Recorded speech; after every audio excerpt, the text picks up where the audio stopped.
but we're gonna send some things out for you.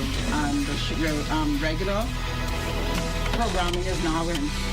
So you are hereby dismissed.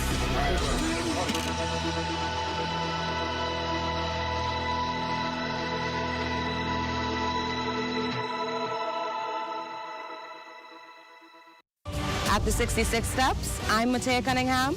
This is ZNS.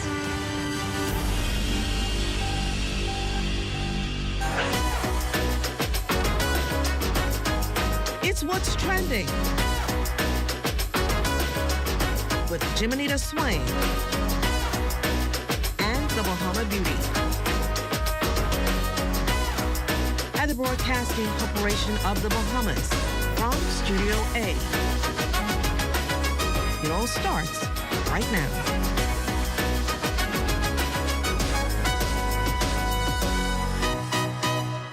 Tonight, we're exploring the stories that reflect how we live, how we care for one another, and how we choose to build and preserve lives and communities. It's a great Tuesday, and this is What's Trending. I'm Jiminita Swain. Let's get into it. Fatherhood is often imagined one way until real life sets in. We're speaking with a father of 6 about what he expected, what actually happened, and the lessons he learned along the way about raising children, responsibility, and growing into the role. Also, by a certain age, many of us feel we should have the career, the house, the family, and the success. But what if there's no such thing as being on time or behind in life? And we're exploring why success doesn't follow a single timeline and why it may never be too late to start something new. And last but not least, how do you preserve a culture for future generations? One Bahamian artist is using sculpture, technology, and storytelling to bring our history, traditions, and national identity to life in a whole new way. We're just getting started. Don't go anywhere. What's Trending continues right after this.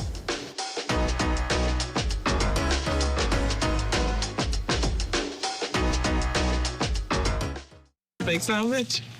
I really like the honey mustard sauce. And then like the crispy bacon on it as well. Oh, it's pepper jack cheese. I love the spice. I love the crunch. I love the original sandwich, but just that simple addition of bacon was like over the top. The chicken is really good. I like it. I like it a lot. I rate this a 10 out of 10. I'd eat this again. Love that chicken from Popeyes. Isn't that nice? Wait, you missed it? You haven't been on the website. Here's how TDC can help you. Whether you're turning your home into a vacation rental, pitching a business idea, or growing what you've already started, the TDC is here to help. Visit tdcbahamas.com for every conversation, event, grant, and opportunity happening near you. Tourism is all of our business, and the TDC is here to support yours. Here are a few things that you can add to your hurricane kit to give it a much-needed upgrade. Portable power banks, solar chargers, solar-powered radios, and similar items. While you're at it, make sure you're stocked up on the regulars, battery-operated radio and flashlight, additional batteries, a comprehensive first aid kit, along with 2 weeks of medication. Be sure to add life vests for family members and a toolkit. There should be 1 gallon of water per day for each member of your family and non-perishable food. Be sure to secure important documents like banking and insurance information and government-issued identification. And pay close attention to the ZNS network for all your weather updates. If this seems like a lot, think of it as survival through preparation. This season, be weather smart, weather safe. When a hurricane watch or warning is issued, medical emergency services are placed on high alert. For many persons seeking medical care, defining what an emergency is can be difficult to assess given all that is occurring during the storm. The following basic guidelines are designed to help you assess your emergency. If you are experiencing symptoms like shortness of breath, chest pain, severe pain, disorientation, extreme vomiting or diarrhea, vision disturbance, or suicidal thoughts, you should seek immediate medical assistance. If you are bleeding significantly or otherwise severely injured, seek emergency assistance immediately. Children presenting with symptoms like high fever and extremely listless or lethargic behavior need to be taken to the emergency room immediately. If you are unsure of the extent of your condition, you are advised to seek medical assistance immediately. Share your symptoms with the on-call doctor and get advice as to whether or not it can wait until normal business hours. Remember, emergency care is not a convenient option for basic medical care during a storm. The Public Hospitals Authority encourages members of the public to use these basic guidelines to help decide on whether something is an emergency or not. The authority reminds the public that in the case of an emergency, always call 911 or head immediately to the emergency room. This message has been brought to you by the Public Hospitals Authority.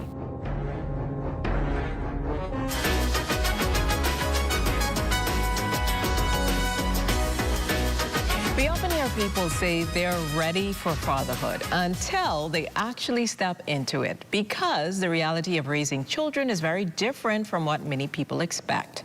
It's daily, it's demanding, and it changes you in ways you don't always see coming.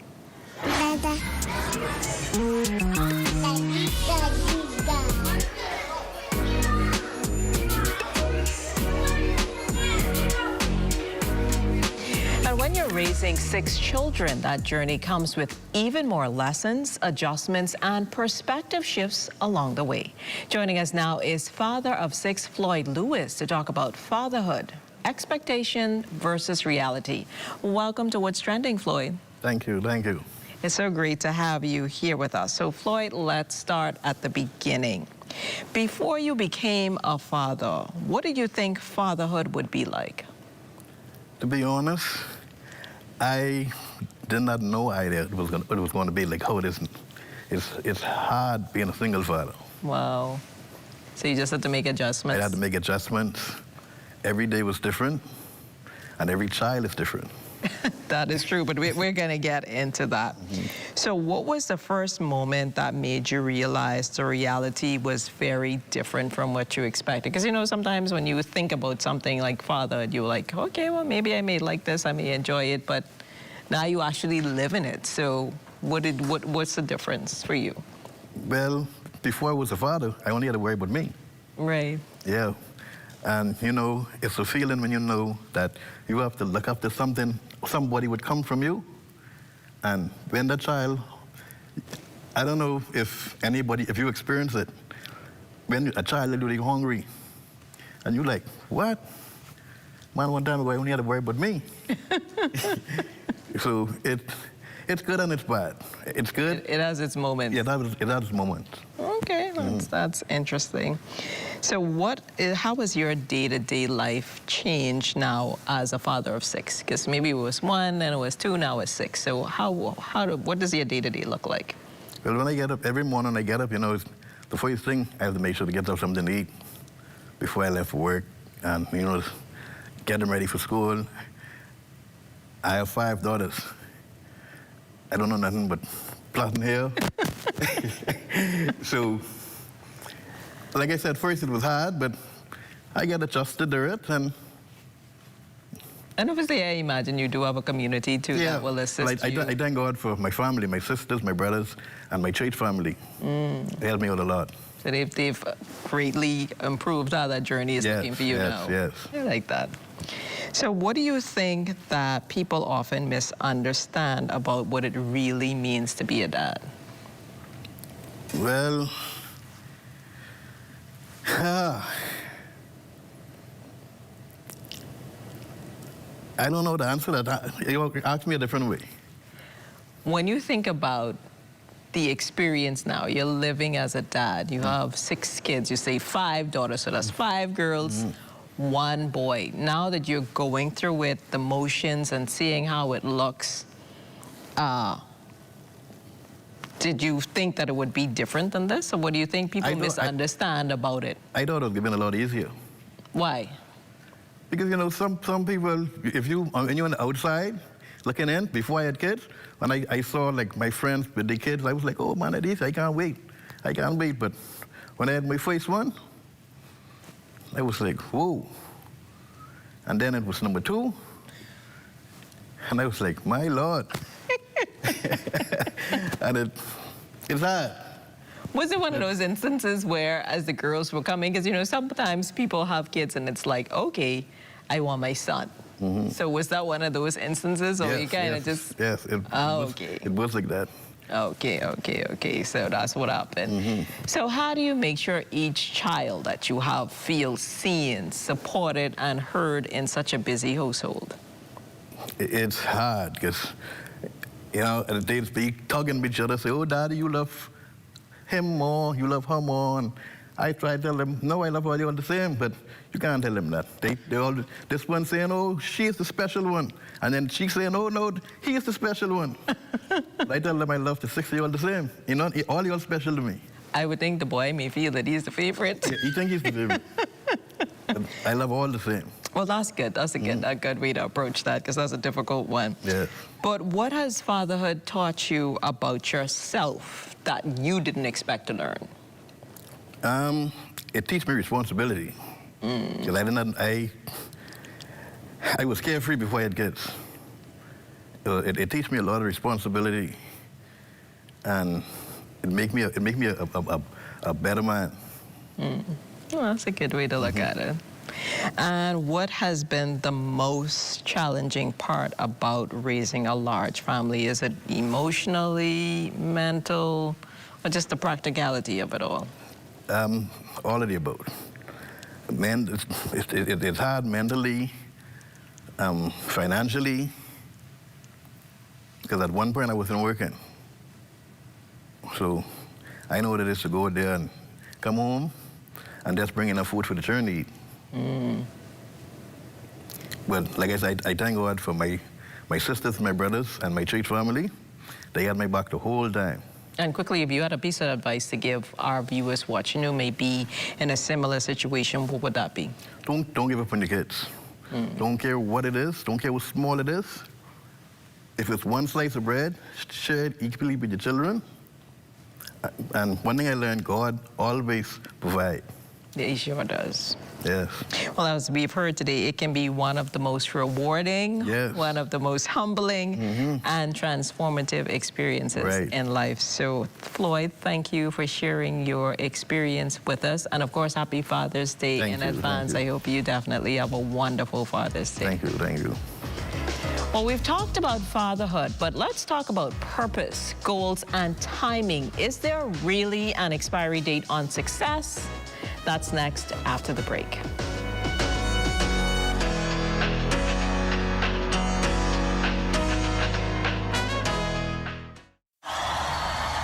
Heaven, I'm in heaven, and my heart beats so that I can hardly speak. Out together, dancing cheek to cheek. I'm Jordan, by the way. Tom.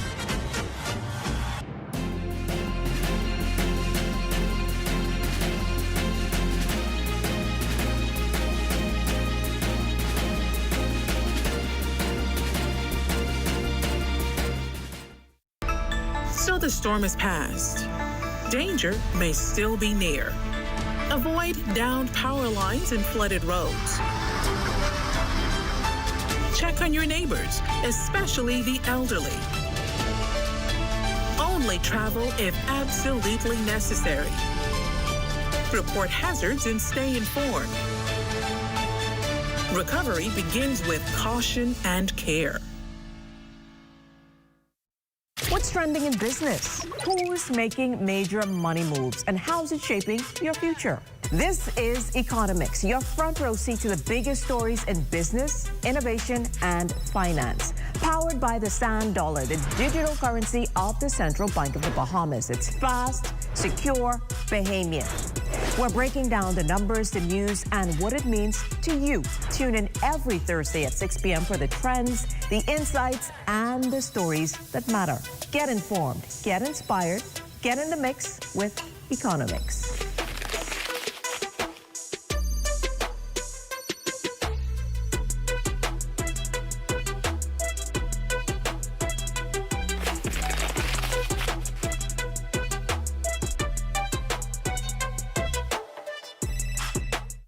started with our adoption by the Broadcasting Corporation of the Bahamas. We figured that we could use the First Bahamas branch of Toastmasters Club 1600, an all-male club that specializes and focuses on developing young men for leadership through communication. This program has grown and has impacted our school in such a positive way that I don't think we'll ever have them leave us. Too often, instead of us looking within, we look outside for someone to blame. Go take a look in the mirror. Instead of trying to identify what the problems are, let's try and figure out how we become a part of the solution. We are teaching these children how to dream beyond their community. Crime-free looks like me. Do your part. Join the movement to a safer Bahamas.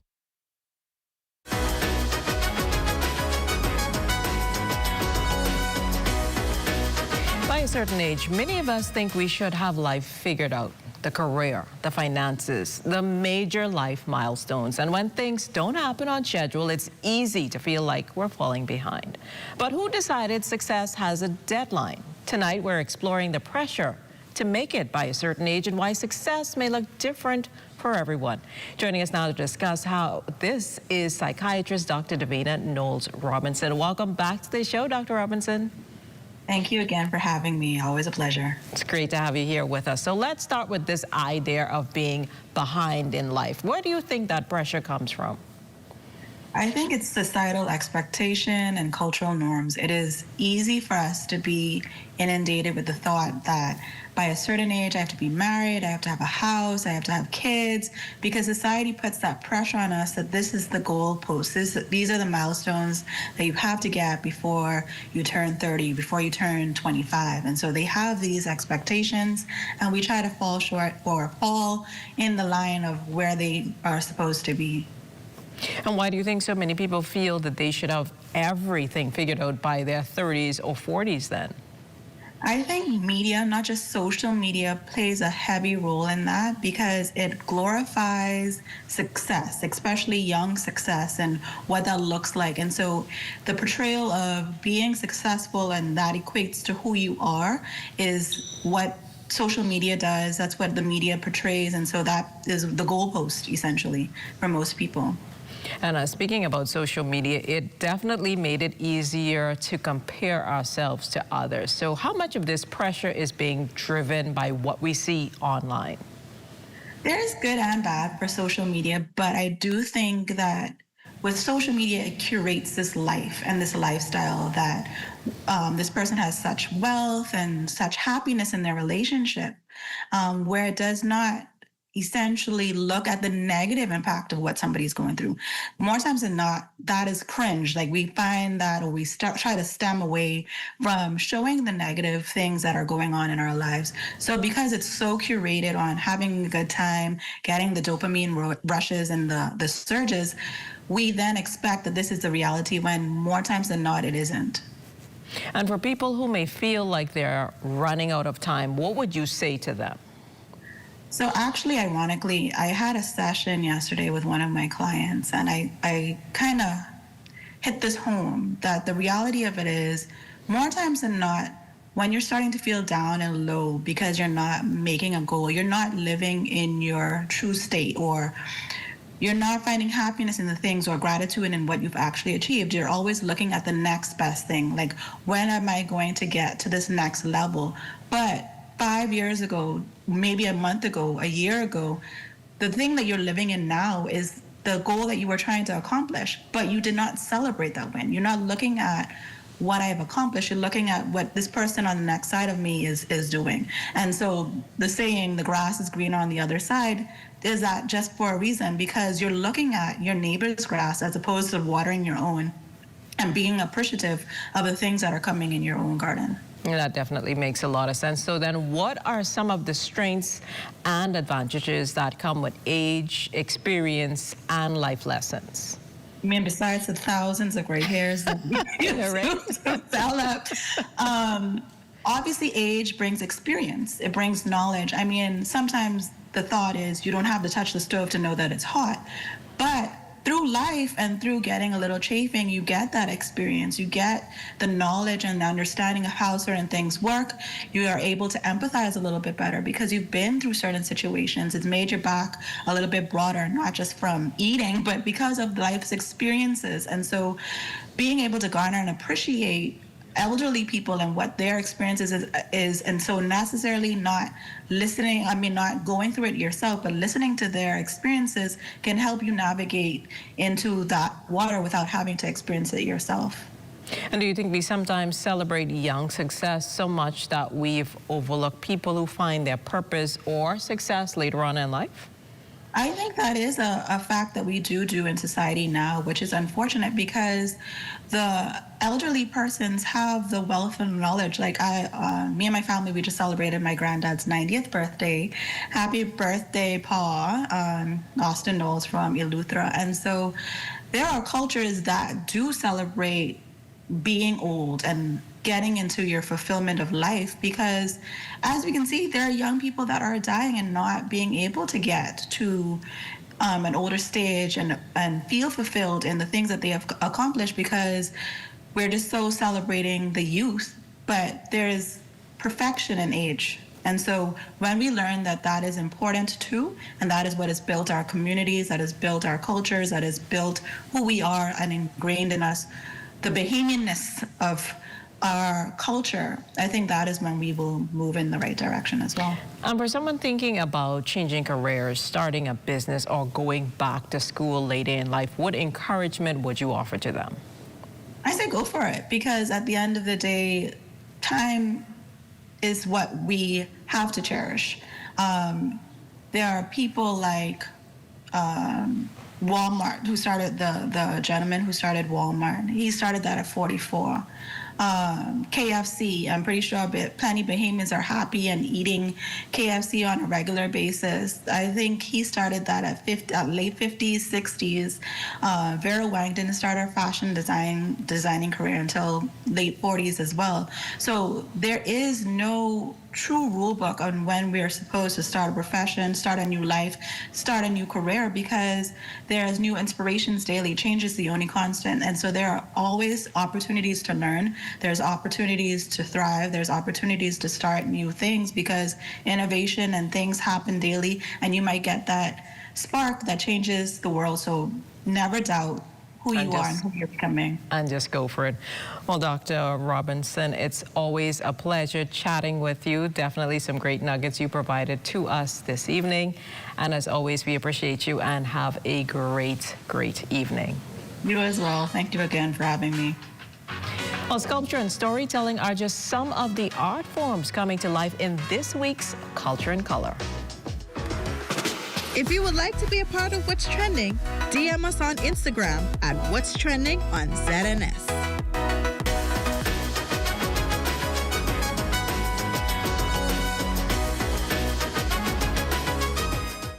When the craving hits, there's only one thing everybody agrees on. Hot, crispy, Wendy's chicken tenders. Made to satisfy every bite. Whether it's served as a slider or wrap, it's always perfectly seasoned, perfectly crunchy, and always cooked fresh. From lunch with friends to family moments worth sharing. For chicken tenders you're gonna know by name, gotta be Wendy's. Scotiabank knows your first home is where you finally get to say, this is me. It's where memories grow inch by inch. It's where hosting creates income and where your home can become a business. Or it's where little feet take their very first step into a future you've worked so hard to build. And we know how important it is to capture those special moments. At Scotiabank, our goal is to help you find a home for your first. Let's swim Bahamas, bring water hazards to an end. Let's swim Bahamas. Water safety rule number 6. Open water swimming. Always swim in line with the shore. Do not get out of your depth. Let's swim Bahamas, bring water hazards to an end. Water hazards to an end.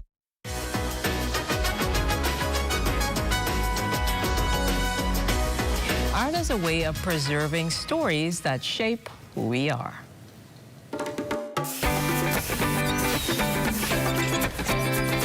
Culture and Color, presented by Dungaluk Studios Art Gallery.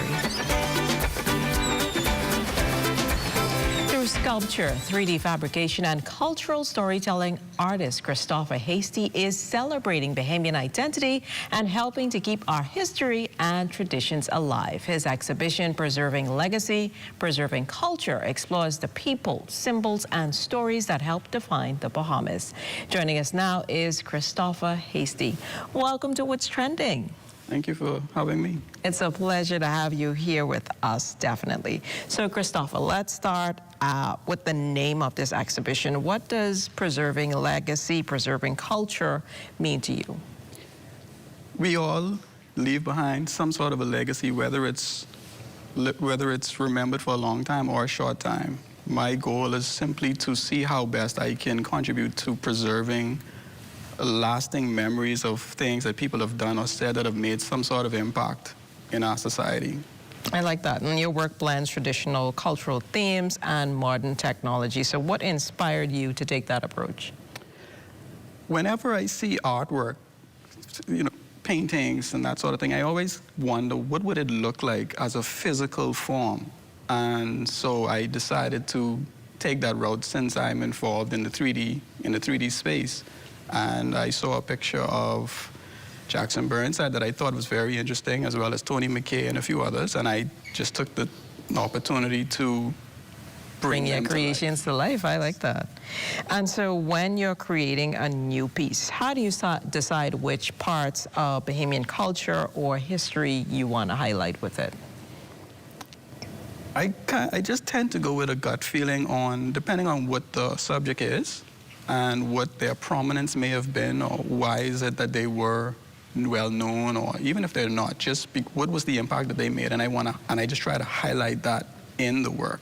That's how I tend to approach it. And obviously in the work we see Junkanoo and Native Bahamian wildlife in this exhibition that you have. So why were those elements important for you to include as well?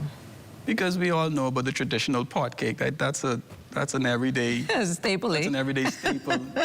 And then you look at artists such as Jackson Burnside and persons such as Tony McKay and Peanuts Taylor. These are people who have really paved the way in their own individual way. And I just feel it's important to continue to highlight that, to continue to keep the memories alive, and to continue to strengthen the legacy of persons such as them. And when visitors walk through your exhibition, what do you hope they leave thinking or feeling? I would like them to be encouraged to know that our culture is still alive, that it's still relevant, it's still important, whether it's now or 1,000 years from now. And what do you hope young Bahamians take away from the exhibition about their culture, their history, their identity? I would hope that they would develop a sense of pride, to be proud to be Bahamian, to be proud to showcase what we are about, what our culture is about. That's really what I would like for them to take away from it. Well, it sounds like a fascinating exhibition. Thank you, Christopher, for joining us this evening. It's definitely been my pleasure. Thank you. Well, there's more What's Trending on the other side of the break. Stay with us.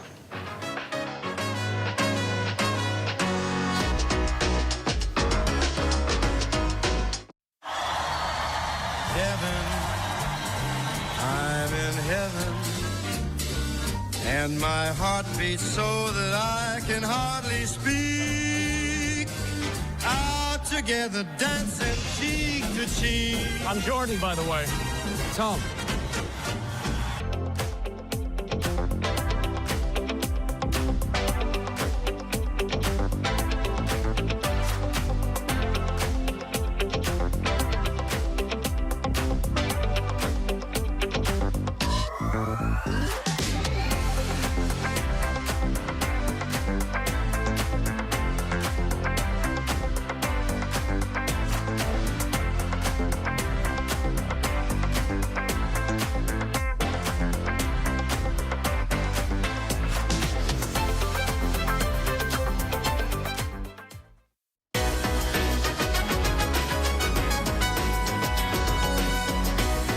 Wednesday show, from the Bahamas to working with some of the world's top athletes, Dr. Stephanie Coakley is making her mark. And that's a wrap for What's Trending. Thanks for watching. Follow us on Instagram at What's Trending on ZNS, and we'll see you tomorrow at 6 p.m. Until then, stay connected.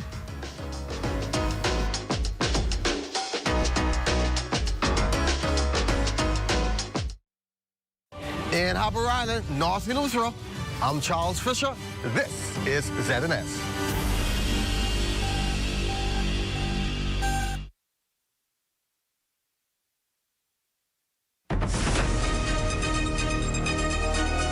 This is the Bahamas Tonight, the Northern Edition. Here's a look at tonight's top stories. The Minister for Grand Bahama highlighting Grand Bahama's economic revival in the 2026-2027 budget debate. A local farmer sharing growing concerns for his business as brush fires swept through Grand Bahama. Central and South Abaco MP hits the ground running with new initiatives. The Bahamas Tonight Northern Edition starts now.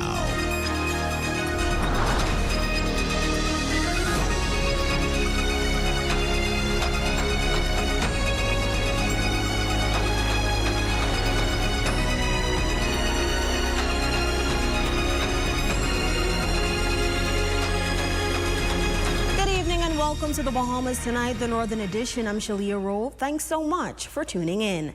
Topping news tonight, Grand Bahama's economic revival remains a key focus of the Davis administration. Minister for Grand Bahama, the Honorable Ginger Moxie, says billions in investment, major development, and relief at the household level are all signs of the island is moving forward. She made the remark during her contribution to the budget debate. Here's tonight's top story.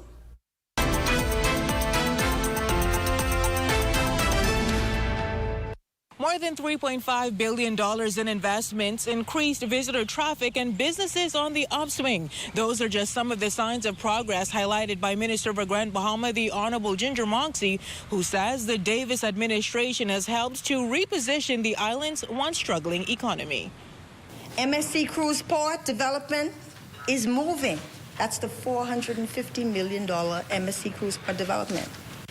The $348 million Royal Caribbean Cruise Line development at Zana to Beach is advancing. Grandmama Cultural Experience at the Grandmama Art and Crafts Center is moving toward launch. The Grandmama Icon sign is now a must-see stop, and work on the Fishing Hole Cultural Village will soon begin. She says while the work is far from complete, these projects demonstrate that tangible progress is being made, even when it is not immediately visible. But beyond major developments, she says residents are now beginning to feel relief in a more direct way, following the government's acquisition of the remaining shares in the Grand Bahama Power Company. Across Grand Bahama, residents are sharing what lower bills mean for their households. This is not theory. This is relief people can feel. The objective is clear: lower cost, better reliability, stronger accountability, and an energy framework that supports families, small businesses, investors, and the future growth of Grand Bahama. And while tensions between the Grand Bahama Port Authority and the Davis administration have been the subject of public debate, Moxie insists collaboration is taking place behind the scenes as she responded to concerns that the government should work more closely with the Port Authority. We are already engaged. I've already held my first meeting with the Grand Bahama Port Authority in this new term to continue aggressively moving our projects forward for Grand Bahama. That is what collaboration looks like. And as Grand Bahama's development pipeline continues to grow, Minister Moxie says the next phase of progress must be driven not only by investment but partnership. She says the government is calling on major stakeholders to help ensure the benefits of economic growth are felt throughout the community. For the Bahamas Tonight, the Northern Edition, I'm Raven Davis. In other news, Grand Bahama residents are getting their first look at the lower electricity rates under the Grand Bahama Power Company's new equity rate adjustment. While many customers are reporting significant savings on their June bills, others are seeing little change. Tonight, GBPC officials explains. Here's that report. With the equity rate adjustment, the goal was alignment with the national energy policy and ensuring that rates are uniformed across the Bahamas. As June power bills rolled in across Grand Bahama on June 12, many residents got their first look at the Grand Bahama Power Company's new equity rate adjustment, or ERA. While some customers reported noticeable savings on their monthly bills, others saw little to no change and in some cases even higher charges. According to GBPC Chief Operating Officer Nikita Mullings, the difference comes down to energy consumption. She explains that while the new rate structure is designed to lower costs for most customers, those who use more electricity during the billing period may not see the same level of savings. As you use less, you pay less. And so while some customers would have seen a reduction on power if their consumption remained the same, customers that had an increase in consumption may not have seen or benefited that greatly from the reduction.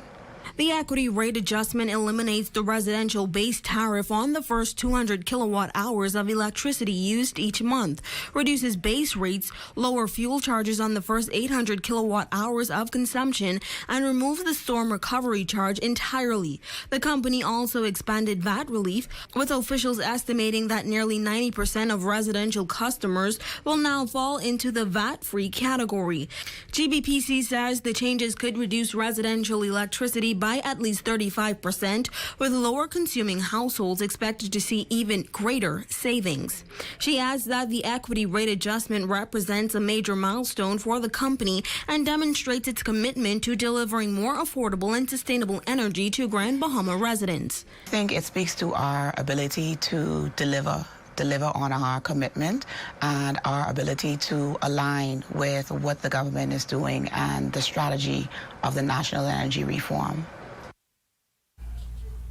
Switching gears now, local businesses and homes all at risk tonight as a brush fire rages on. Police providing updates on the details of the blaze, as well as a local farmer sharing growing concerns for his establishment. Charlia Jones reports. Brush fire season may be over, but on Grand Bahama, the danger is far from gone. Driven by powerful winds, the wildfire raced from Freeport Ridge to East Mall Drive in less than 24 hours. A stark reminder that even outside the official season, nature remains unpredictable. Fire officials say wind conditions were a major factor in the rapid spread of the blaze, though investigators have yet to determine exactly where the fire started. An additional assistance was contacted from the Airport Fire Department, where the fire was contained, along with other residents using a backhoe to prevent the spread of fire to other nearby neighborhoods. At this time, the exact cause of the fire is undetermined, but due to the fact of heat and other elements could have been a factor resulting in the bushfire. We would like to advise members of the public to continue to create a fire margin around their homes as we approach this bushfire season. And these are the exact precautions local businessman Terrence Roberts III has been taking. Berkshire Farms has been supplying Grand Bahamians with fresh produce for nearly 7 years, and now that service is being threatened. Nearly 1,500 chickens and over 100 pigs are at risk, with fires creeping in their backyard. Whenever we have an opportunity, we will try to clear down any brush around the borders of the farm. And once we start seeing some of this activity, we make sure we try to wet it. So now we're going to have to look into irrigation systems around our perimeters just to help take care of that. The scariest thing about it is understanding the insurance side of it. They don't insure livestock. Down the road right there between Heritage and here, Freeport Ridge area, you have the fire running up poles up the trees, and it's jumping when the breeze shifts. So, power outages, you can have so many issues. Roberts notes that fire mitigation should be taken seriously. He recalls fires that terrorized the Lucaya area on Midshipman Road last year and the effects it had on homes. He fears the same will affect the Freeport Ridge area. He believes that with the Ministry of Grand Bahama's Hazard to Harmony initiative, brush fires such as these can be brought to a minimum. We have started a Hazard to Harmony initiative 2 years ago, and that's where we want to encourage the corporate Grand Bahama and also those in the community to get together where we can start taking down the dead pine together. Bahamas National Trust is on board with that. They have a commercial-sized mulching machine, and we're able to take down acres of it. For the Bahamas Tonight, the Northern Edition, I'm Charlia Jones. Thanks, Charlia. In news from police on Grand Bahama are investigating an alleged suicide attempt that occurred in the Deadman Reef area on Monday. Preliminary reports indicate that shortly before 4 p.m., police received information that a 57-year-old male was discovered through a service road with multiple lacerations to the body. Additionally, officers met the male in his vehicle with visible injuries, who stated that his injuries were self-inflicted. Emergency medical service personnel attended the scene, assessed his condition, and transported him to the hospital for further medical treatment and evaluation. Now, at last report, he was listed as stable. This matter remains under active police investigation.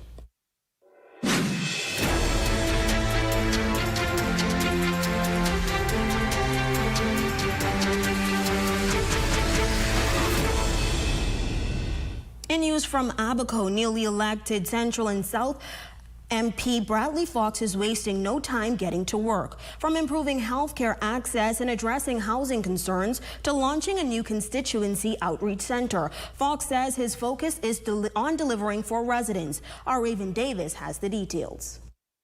I'm trying to meet with as many cabinet ministers as I can to ensure that the list that I promised Abaconians I would go to Nassau with is addressed.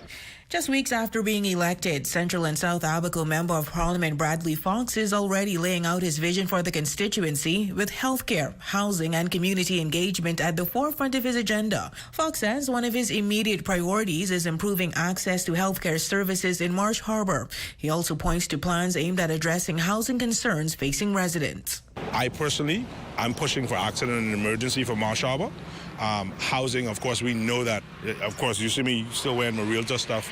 The demand is still through the roof, and the inventory has not met that demand. We have to create that inventory now. When we talk about issues that we now need to make our focuses, Crown Land, another one that, I'm actually on my way to Nassau right now to get addressed. But beyond those priorities, Fox has also transformed his constituency office into what is now the Central and South Abaco Constituency Outreach Center.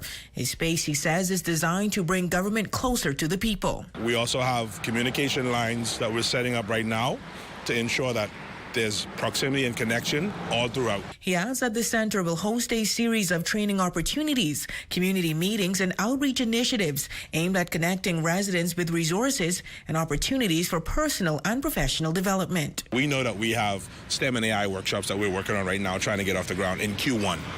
We also, again, have pledged to focus on people's Crown Land concerns by doing workshops for ownership and legacy. The inside of this building, again, we're also going to use for, sensory rooms for our autistic loved ones. And as he begins his first term in office, he says he remains committed to delivering on the issues residents identified throughout the campaign, while ensuring the Outreach Center serves as a beacon of hope for Central and South Abaco.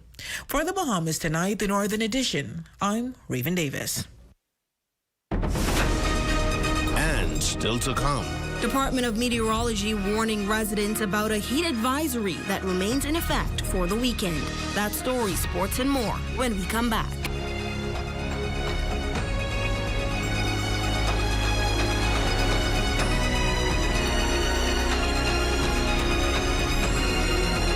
Imagine a world where every brand knows your name and every store awaits your arrival. Elite shopping, travel where luxury is a lifestyle and every journey feels like home. Dine where every flavor is just for you, every table reserved, and every moment a taste of perfection. Make every big moment even bigger. Experience banking where wealth isn't just managed, it's maximized. Step into a world without limits. Commonwealth Bank, leader in personal banking services. Come on down and see what Dolly Madison has in store for you. Renovate and rejuvenate at Dolly Madison. Grand Grand Bahama, get ready for the annual Welcoming Home Grand Expo presented by the Ministry for Grand Bahama. July 1st through 10th, experience music, culture, business, sports, and unforgettable celebrations all across the island. Mark your calendars and go to welcominghomegb.com for more information. Save more drugs. We got you. From cosmetics to prosthetics, what you need for your family, the brands you're looking for, the quality you expect, the prices you need and deserve. Feel the love. Save more at Save More Drugs. Let's keep it clean. Put it in the trash, my guy. Not on the ground, not on the beach, not in the bush, not in the street. No, yeah. Just put it in the trash, my guy. Not on the ground, not on the beach, not in the bush, not on the streets. Just put it in the trash, my guy.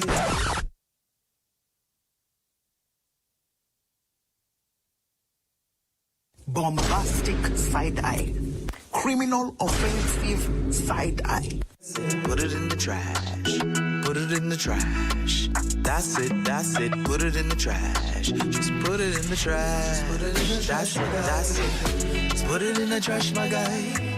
Not on the ground, not on the beach, not in the bush, not in the street. Just put it in the trash, my guy. Yeah. Just put it in the trash, my guy. Yeah. We just gotta keep Grand Bahama clean. Your number one team in the North. Only the sun covers the Bahamas better. Welcome back. Bahamians are being urged to prepare for dangerous hot conditions as a heat advisory remains in effect for the weekend. Meteorologists say a heat dome over the region will drive temperatures and humidity higher. Our Darissa Ferguson reports. Heat levels across the country are expected to rise over the weekend. And Senior Met Officer Trinard Tyne says preparation is key. He shared several practical tips residents can take to ensure safety in the hotter days ahead. If you're doing any outdoor work or anything like that, or you have to do anything like that, make sure somebody watching you. Make sure you let somebody know, oh, I'm going outside for a few minutes, because sometimes people forget you out there, and by the time they see you, you're already past and gone because you're already passed out. If you're going to do anything on the outside, make sure take the necessary precautions, wear the right clothing, sunscreen, and also stay hydrated. Drinking alcohol even make it worse. So if you're thinking about drinking alcohol and going outside, saying, hey, be all right, dehydration quicker. Behind this weekend's intense temperatures is a weather phenomenon known as a heat dome. Senior Met Officer Trinard Tynes breaks down what residents need to know. A heat dome, when we hear the reference of a heat dome, is just an area of high pressure, and it provides like a heat, it entraps like a greenhouse effect. Because you have, instead of with a low pressure, you have air rising. In a high pressure system, you have air sinking. So you have sinking in the area, and that air get trapped. So it's basically getting stuck inside like an invisible shield. While residents are being urged to prepare for an active hurricane season, Tyne says current conditions are offering some relief. He notes that an emerging El Nino pattern could make it more difficult for systems developing in the Atlantic basin. However, he says residents should remain vigilant through the season. 4 named storms, 7 becoming hurricane, and 3 becoming major. All models are showing right now that we are only looking at about 15 named storms, about 5 or 4 of them becoming hurricane, and maybe 1 or 2 possibly becoming a major hurricane or category 3 and above. Residents can expect very hot and humid temperatures over the weekend as a heat dome continues to drive the temperatures upward in the country. For the Bahamas Tonight, the Northern Edition, I'm Darissa Ferguson. In recognition of Blood Donors Day, the Rand Memorial Hospital hosted a ceremony to begin a blood drive led by officials from the Public Hospital Authority and the Blood Donor Society of Grand Bahama. Officials from the society, President Leandra Marsh and member Rashana Curry, commended the numerous contributors for their selfless act in assisting to save a life in need. A relative, a loved one, or an acquaintance, or we are a recipient ourselves, or we've heard of someone who, and we just want to do something to give back to our community and make a difference somehow, no matter how small the contribution. When fear and illness cloud the day, your selfless acts light up the way. You may not see the lives you've touched, but you know your gift has meant so much. Senior medical technologist Crystal Bain-Simonet delivering the keynote address, reminding those in attendance about the dare value of the blood bank's quantity and encourage an even higher participation rate. That blood is there because somebody donated it, and you're being helped by somebody who you don't even know. And they also, donors, you're valuable because you contribute to the public health security.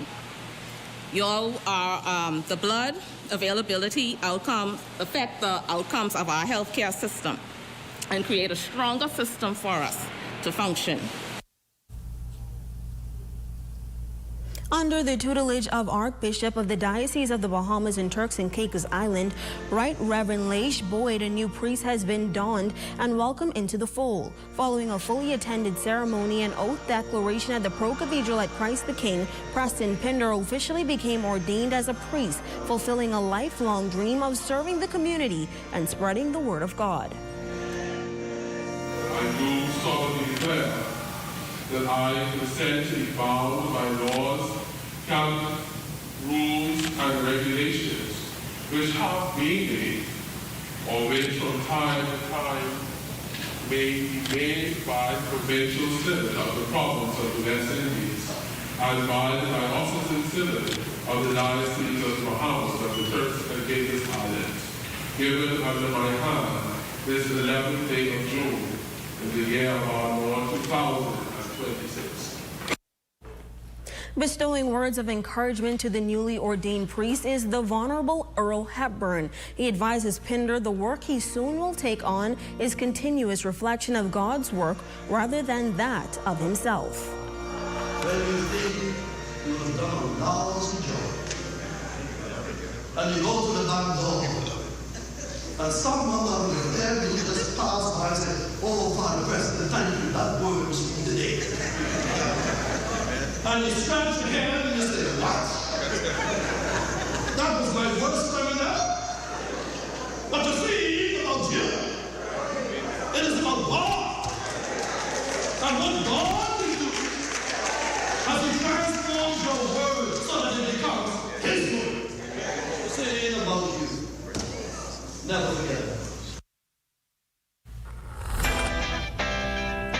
We salute our Facebook friend of the day, Jasmine Gibson. Happy birthday.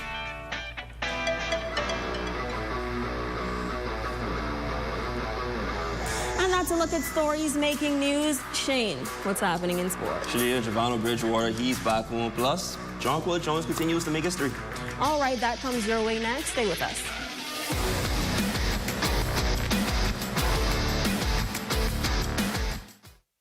See news in the making? Call us at 352-9713 or 359-5167. Or you can email us at zns3news@gmail.com.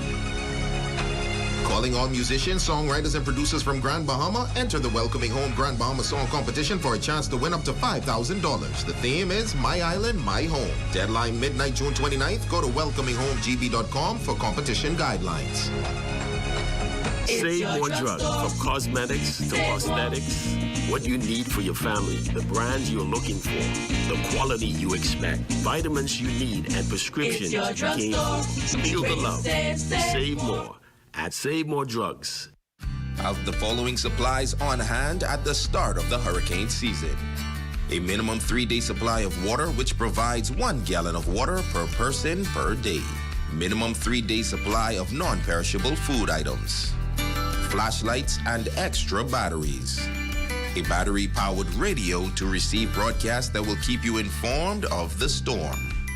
A first aid kit. A 7-day supply of any prescribed medication. Don't be caught off guard this hurricane season. Be prepared.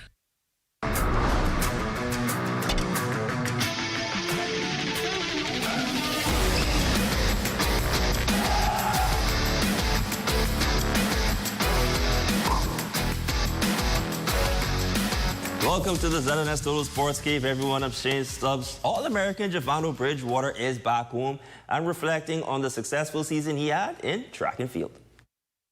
It prepped me like experience-wise, showed me the intensity of the training. It helped me improve on developing certain things that I need to critique for a good while now and break certain barriers. It helped me to show that that I have more potential within myself. Now set to join the University of South Florida Bulls this fall, Bridgewater will turn its attention to the B3H Junior and Senior National Track and Field Championships this weekend. I just fixing the things that I need to fix now, like race planning, different technique coming home. I working on different things. On a somber note, as family and friends and the sports community prepare to say farewell to David Stretch Morley, former Island Lobsters teammates are reflecting on his legacy. We first hear from Charles Softly Rubens, who says Morley's encouragement helped shape his journey from the Commonwealth Basketball Championships to a career as a national basketball executive. My heart was with the Colonels, and, I had to play with the Island Lobsters. But boy, listen, Stretch said, listen, we ain't got no time for that. We have to win the first Commonwealth Championship for Grand Bahama. Stretch was strong, impatient sometimes, but he meant a lot to the basketball. He meant a lot for the sport. He did a lot for it. And for that, I must tell his family, give his family my deepest sympathy. And finally, Jonquil Jones continues to write her name in the New York Liberty's record books. With 1,054 career rebounds, she now ranks third in franchise history. Jones scored 20 points, grabbed 4 rebounds, and added 3 steals and 2 blocks as the Liberty defeated the Washington Mystics 86-64 to advance to the Commissioner Cup's final. The final is set for June 30th, but the Liberty returned to action Wednesday night against the Chicago Sky. And that's my time, everyone, but your local forecast is next. I'm Shane Stubbs. Catch you all on The Fly. Tonight's weather forecast is brought to you by Royal Star Assurance. 'Cause it's so beautiful.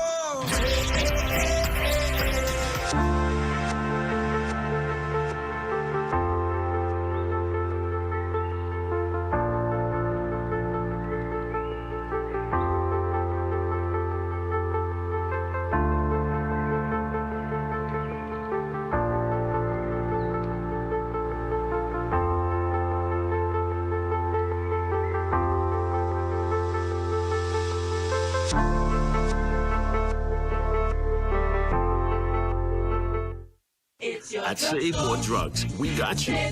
We got what you want. We got what you need. We got what you came for. The quality you expect. The prices you need and deserve. Save more at Save More Drugs. Let's keep it clean. Put it in the trash, my guy. Not on the ground, not on the beach, not in the bush, not in the street. No, yeah. Just put it in the trash, my guy. Not on the ground, not on the beach, not in the bush, not on the streets. Just put it in the trash, my guy.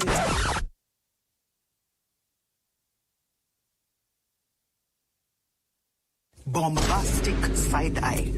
Criminal offensive side eye. Put it in the trash. Put it in the trash.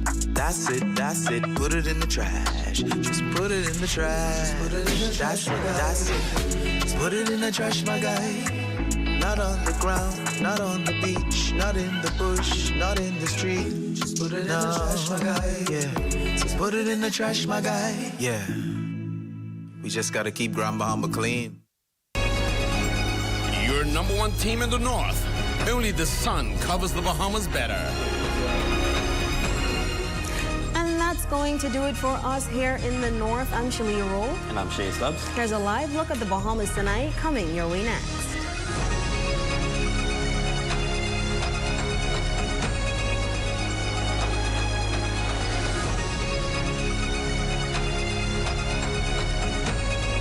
Coming up in the Bahamas tonight, the details of a 26-year-old Yellow Elder resident's fatal fall. Plus, the promised completion of a $130 million substation amid power outages throughout the capital.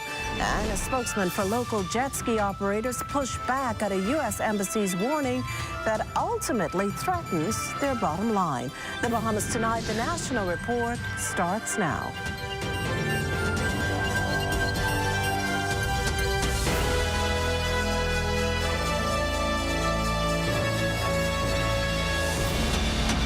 Good evening, everyone, and welcome to the broadcast. A routine morning of maintaining one of New Providence's busiest roadways ends in tragedy. Lyle Maycock has the story of how a government employee fatally struck while working along JFK Drive is raising fresh questions about the risk faced by those who work just feet away from moving traffic. A pair of Crocs left in the road, a few feet away, a damaged black Honda with its windshield shattered and front end crushed. These were some of the only signs left behind after a workday turned deadly on JFK Drive Tuesday morning. Officer in charge of the traffic division, Chief Superintendent Sabrina Porter, says the victim was a man in his late 50s. He is an employee of the Ministry of Works attached to Beach and Park. He was working out here with another male when he was attempting to cross the street from the southern side to the north. A black Honda Civic was traveling east at the same time, and he was struck by that vehicle, and he was dragged a short distance away where the vehicle came to a stop. Paramedics responded, but the scene quickly shifted to a fatality investigation. Police say the female driver remained at the scene. Authorities say she is licensed and the vehicle insured.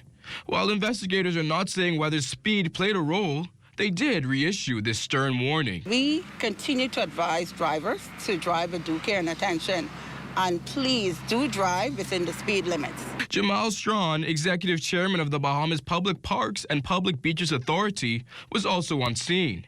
He says the authority has been moving to make crews more visible while they work. It's a random verge highway cleaning. It's something that we do routinely to ensure the beautification of the airport road itself. We've enhanced our visibility capacity. We are further enhancing it, building on what was already there. As investigators work out to determine what exactly happened, the tragedy also raises concerns about the risk faced by countless workers who spend days upon the country's busiest roadways. Reporting for the Bahamas tonight, I'm Lyle Maycock. Meantime, the Ministry of Transport is tonight responding to damning comments made by the U.S. ambassador regarding the local jet ski industry, holding firm that a number of steps have been taken to ensure concerns of the past are minimized. Lloyd Allen reports. Recent comments made by U.S. Ambassador Herschel Walker raising concern about jet ski operations here in the country, littering headlines across the region. But according to those in the industry, like Pedro Bannister, who is the vice president of the Cable Beach Water Sports Association, says those comments couldn't be any further from the truth. I dislike that taste that you're putting in our industry. Because we are professionals. The only way you can get a jet ski license, you have to have a business license, national insurance, a police record, a D license, or a captain license. You need several different things in order to operate out here in the Bahamas. We don't just come out here and run wild. Bannister says for the 5 regulated locations for jet ski operations, including Junkanoo Beach and Goodman's Bay, there have been a number of protocols put in place for more than 4 years to ensure safety and best practices by the Port Authority. The government has really put their foot down on us in this industry. They have spent a lot of money on enforcement. They have 16 brand new jet skis. They have 3 brand new police boats that is being monitored in the area every hour. They have police on the beach.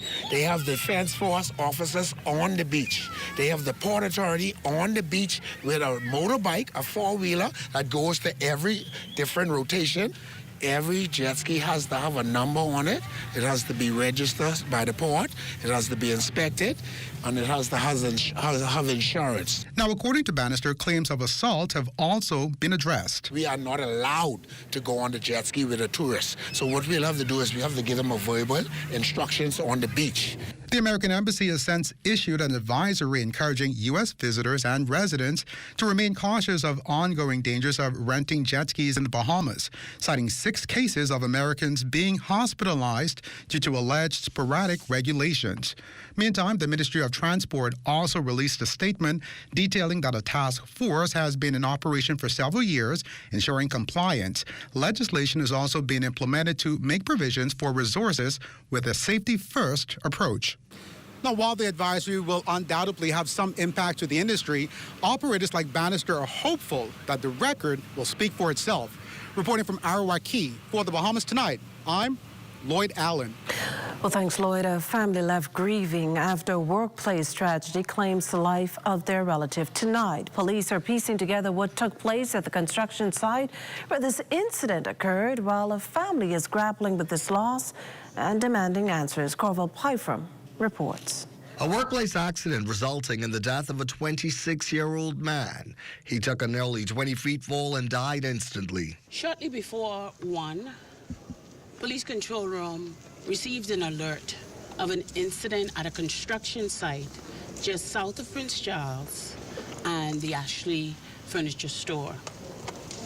Preliminarily, the responding officers arrived and they determined that a male was walking along a roof beam of a structure that is being constructed, under construction, and he fell and sustained fatal injuries. At the scene, police press liaison Chief Superintendent Sharia King offered condolences to the victim's family, though she was unable to provide specifics about what happened here. Those individuals that are doing outside activities to keep hydrated. We are in the summer months, the heat is on, it's very hot, and so we're asking you to continuously drink water and hydrate yourself. And secondly, if you are doing these outdoor activities such as construction and repairs and tree trimming, to be very cautious as you do these activities. At this point of the investigation, authorities still seem unclear as to what exactly occurred here at this construction site. But for the victim's mother, there is no doubt that what happened here did not need to happen. And as far as she's concerned, it was the result of negligence. He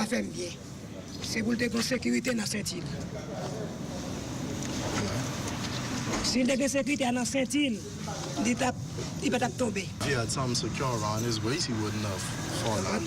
Susie Joseph identifies the deceased as her youngest son, Rednell Joseph of Yellow Elder Gardens. The 26-year-old was on his first day at this job, desperately, his mother says, looking to earn money to pay the family's rent. He'd been a caretaker to his father, who recently underwent medical treatment, and to his family, he was largely its breadwinner. This incident comes less than a week after a man felt his death while trimming a tree in the Palm Beach Street area. Earlier this year, another man also lost his life when he was crushed and buried under fallen concrete. In this latest incident, an autopsy will be performed to determine the exact cause of death. For the Bahamas Tonight, I'm Corval Pyfram. Also making news tonight, a legal victory for Jamaican national Claudia Edwards Bethel. The London-based Privy Council has found the government of the Bahamas liable in Bethel's 2014 case. The High Court cited that Bethel, who has been married to a Bahamian since 2010, was taken into custody following a December 13, 2014 immigration raid at a bar. Still, despite having a spousal permit, she was interviewed by police and kept at a detention center for 2 days. The council further pointed out that Bethel was then handed over to senior immigration officer Norman Bastian, who reportedly took her home and twice raped her. At the start of this afternoon's House proceedings, Foreign Affairs and Immigration Minister, the Honorable Fred Mitchell, issued a public apology to Mrs. Bethel and her estate. On coming to office in 2021, the government established a multi-agency task force to address weaknesses in the oversight of the security forces. The work of that task force has already resulted in changes that strengthen the processes. The Minister of State will advance proposals shortly for consultation with all stakeholders. The officer, Norman Bastian, who perpetrated the wrong, has been retired from the public service in the public interest, we wish to make it clear that the government of the Bahamas does not in any way support or condone his unlawful conduct.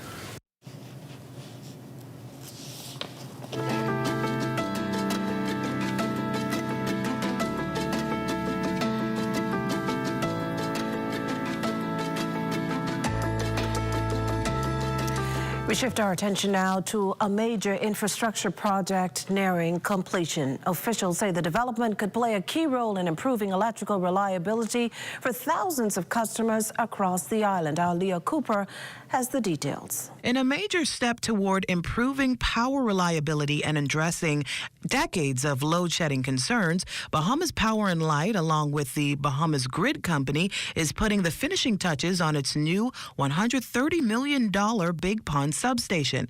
Officials say the facility will play a critical role in modernizing the electrical network in New Providence. BPL Chair Christina Alston explains how the substation is designed to help better manage the flow of power across the island. The reason these particular types of substations are built is to split up the transmission lines so that we can divert power where it needs to go. So we talked a little bit about right now we're seeing overloads on the system. Well, those overloads that you're seeing on the system are a result of us trying to get this particular substation up and running and commissioned. The update comes as residents in several western New Providence communities experienced extended power outages on Monday.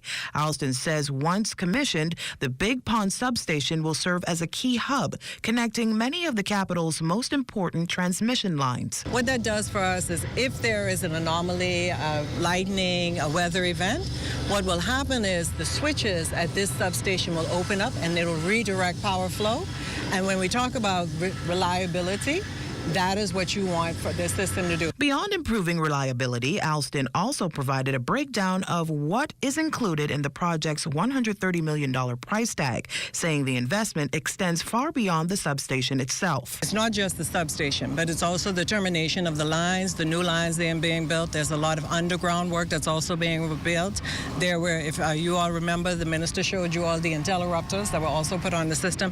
So it is a complete overhaul of the way we generate and transmit electricity on the island. Energy Minister, the Honorable JoBeth Colby Davis, also addressed reporters, acknowledging that the project faced a number of hurdles during construction. One part of it is the fact that we are actually working in a time that was not a part of our project timeline. So our project timeline had us slated to be completed by the end of May. Unfortunately, the incident that occurred with the Pike employee had us delayed by 8 weeks. And because of that, we are now having to complete our upgrades in a time period that also have extreme heat. At last report, the substation is 95% complete. As we go through the next couple of weeks, there may be some inconveniences, but we want the public to understand that this is really a part of us getting them to a place of where it's very reliable and we're able to withstand many of the incidents that we've seen happen in the past. For the Bahamas Tonight, I'm Leah Cooper. Coming up here, the new Minister of Education's plans for the upcoming fiscal year. You're watching the Bahamas Tonight, the National Report. There's more news in a moment. Imagine a world where every brand knows your name and every store awaits your arrival. Elite shopping, travel where luxury is a lifestyle and every journey feels like home. Dine where every flavor is just for you, every table reserved, and every moment a taste of perfection. Make every big moment even bigger. Experience banking where wealth isn't just managed, it's maximized. Step into a world without limits. Commonwealth Bank, leader in personal banking services. Ladies and gentlemen, distinguished guests, and everybody watching from Nassau. Tonight, we welcome a star. So please join me in welcoming the barbecue rap star, star of the show! KFC, it's finger-licking good. Welcome back to The Movement, your energy and transport briefing. Across the islands, MOET is helping Bahamians take control of their future through the Post Office Savings Bank. It's simple, reliable, and designed for everyone, no matter which island you call home. The post office isn't just for mail. It's also home to a hidden gem called the Savings Bank. With just $3.15, you can make a huge difference towards your future finances. Come, let me show you how it works. Saving doesn't have to be complicated. From first-time savers to parents planning ahead, the Post Office Savings Bank has been helping Bahamians put a little aside, safely, securely, and close to home. The Post Office Savings Bank is a thrift bank established by the Bahamas government to assist all Bahamians to save. Opening an account is easy, and the bank is designed for everyone, no matter your goals. An upcoming trip, school expenses, or just a little peace of mind. It's completely free to save with us. There are no fees attached to your accounts. There's no service fee, no VAT fee, and no withdrawal fee. Plus, our interest is unbeatable, 5% on all of our accounts. We are also located at every family island where our post office is.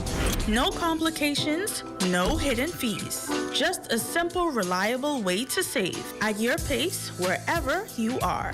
You just have to be a Bahamian citizen or a Bahamian resident. All you need is a passport, voter's card, or driver's license, and a NIV, and a minimum of $3 to open an account. We offer 3 different types of accounts: organizational, which is a non-profit, individual account, and joint account. I'm Erin Scavella, and this is The Movement, your energy and transport briefing. Small steps today can turn into big savings tomorrow. Start saving, start simple, and start right where you are. This portion of the news is brought to you by the annual Pre-Independence Beat Retreat. Don't miss this exciting event celebrating 53 years of Bahamian independence. Well, you're looking at a shot of beautiful Harbour Island in North Eleuthera. The quaint seaside town is home to the annual Harbour Island Regatta.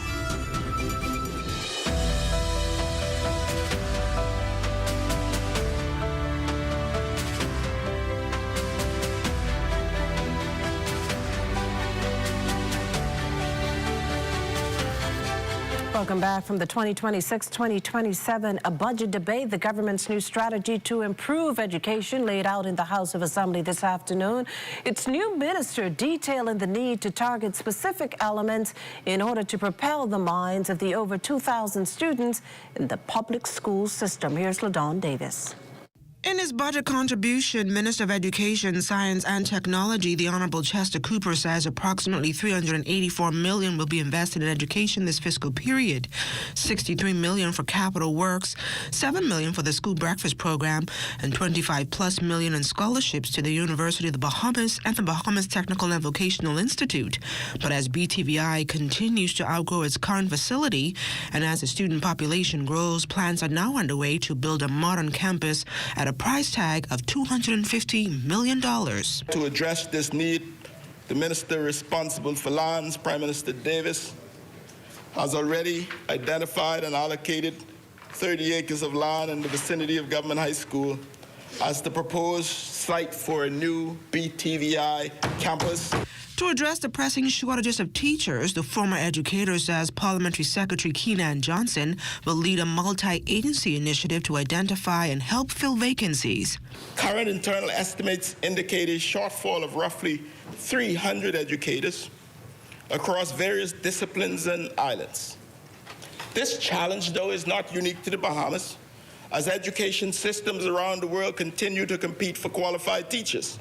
This is compounded, though, by geopolitical pressures. In terms of upgrades, the education minister says schools are in dire need of repairs and improved infrastructure. He says they should not have to wait until June and July for a budget drawdown to be repaired before the new school year begins. So as we prepare for the new academic year, our immediate focus is ensuring that every school is ready to welcome students and teachers on the first day, with repairs and critical infrastructure addressed. We must move beyond a cycle of emergency repairs every summer. We're placing renewed emphasis on building internal capacity. Our objective is to establish systems, personnel, and processes that allow for preventative and ongoing maintenance throughout the school year. The education minister says efforts are also underway to reassess the national diploma program and introduce secondary school pathways during the new school term. For the Bahamas Tonight, I'm LaDawn Davis. Well, from the Senate to the House of Assembly, the Member of Parliament for Killarney delivering her maiden budget speech in the lower chamber this afternoon.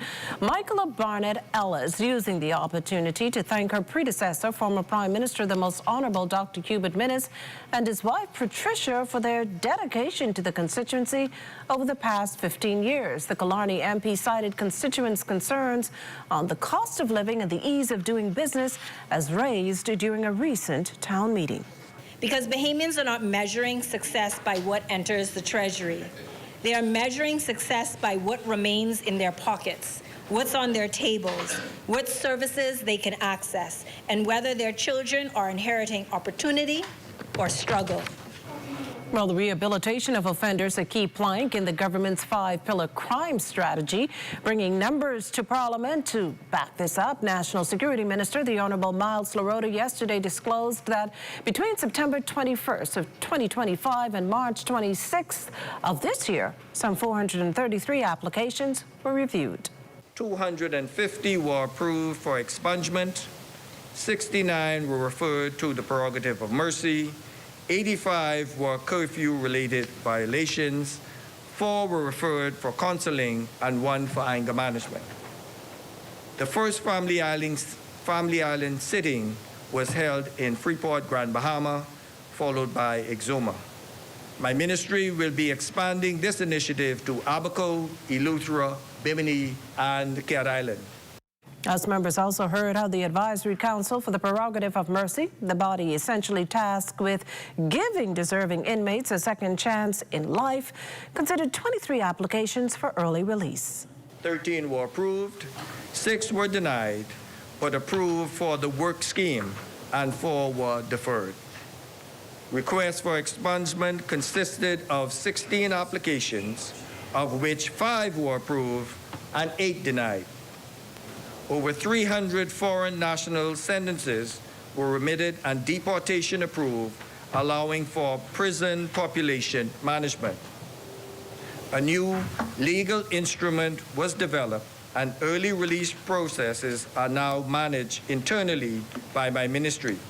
It no longer requires repeated review by the Office of the Attorney General at every stage, and instruments are sent directly to the Office of the Governor General for final approval. Still on budget news, both the Disaster Risk Management Authority and the Broadcasting Corporation of the Bahamas will see increases to their budgets this upcoming fiscal year.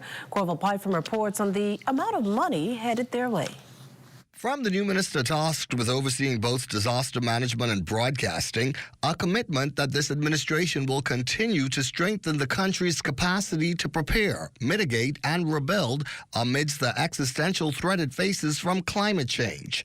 In the House of Assembly Monday, Minister of State in the Office of the Prime Minister, the Honourable Michael Barnaby, shared that in this fiscal year, some $60 million have been allocated to the Disaster Risk Management Authority, providing this breakdown. Disaster risk management, $2,544,000. Disaster prevention fund, $6 million. Disaster emergency fund top up to restore the balance to $17 million, $3 million. Disaster risk management spending unit within the Office of the Prime Minister, approximately $1 million. Whole of government DRM expenditure Ministry of Finance budgeting exercise, $60 million. The country, he forecasted, is on path to meet its 5-year goal, while also sharing that enhanced measures for tracking storms, improving response and coordination times, and ensuring the Bahamas is in line with international practices already being put in place. Deputy Speaker, that figure is not an accident. It is a policy. It is the government saying, with resources rather than rhetoric, that the protection of the Bahamian people from hazards of our era is a whole of government responsibility, and we are meeting it. The Broadcasting Corporation of the Bahamas will also see a bump in its allocation. Minister Barnaby says this is to ensure that the state broadcaster can continue to modernize, remain competitive, and continue to deliver what the Bahamian people have come to expect from it. I am pleased to report that the corporation has received an allocation of $10.5 million for the 2026-2027 fiscal year, building upon the support provided during the previous budget. That $10.2 million for the 2025-2026 budget year enable the corporation to advance critical modernization initiative, strengthen operational capacity, and undertake infrastructure improvements that will support long-term and sustainability. For the Bahamas Tonight, I'm Corbell Pfeiffer. This portion of the news is brought to you by Folk Call Smart Pass, the smart way to pay at the pump. When the craving hits, there's only one thing everybody agrees on. Hot, crispy, Wendy's chicken tenders. Made to satisfy every bite. Whether it's served as a slider or wrap, it's always perfectly seasoned, perfectly crunchy, and always cooked fresh. From lunch with friends to family moments worth sharing. For chicken tenders you're gonna know by name, gotta be Wendy's.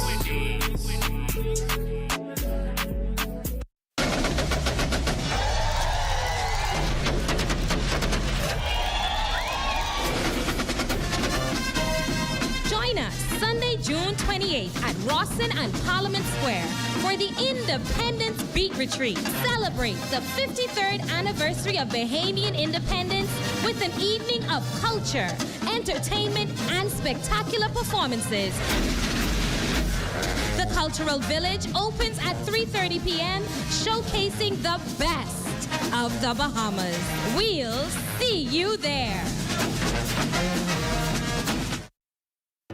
Tasha, what you saying? Girl, right here, rushing to catch J.S. Johnson. I gotta renew my insurance. Oh, I with JSJ too, but I don't wait in line. I just pay online. Stop it. How you do that? Just email info@jsjohnson.com and say, sign me up for an online service center. They'll reach out and hook you up. You ain't never have to stand in line again. Amen to that. Save time. Pay online. Sign up for J.S. Johnson's online service center today. Insurance, peace of mind.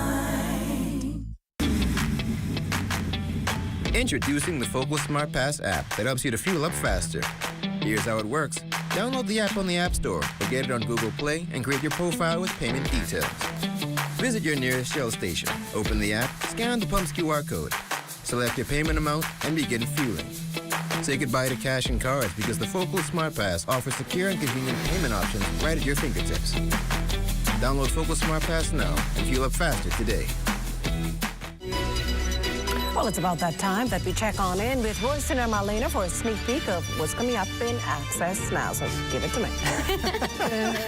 Because, well, you know, we were talking about campus last night. Yes, we were. They're getting ready for their next semester. We've got some more details coming tonight, so it's not just reminding you to get your application into audition this weekend. We're going to be telling you all about what you can expect in the next term. Absolutely. Also, ATOS is supporting financially two well-deserving students we're going to feature tonight, so you'll hear all about that as well, right here in Access Now. Oh, see there's always a reason to smile when you see Access Now. Stay with us. The Bahamas Tonight, the National Report continues after this. The tastiest thing about soccer is sharing it with the whole team, just like the new Ready for Soccer. A delicious lineup of 16 slices and 4 flavor sections.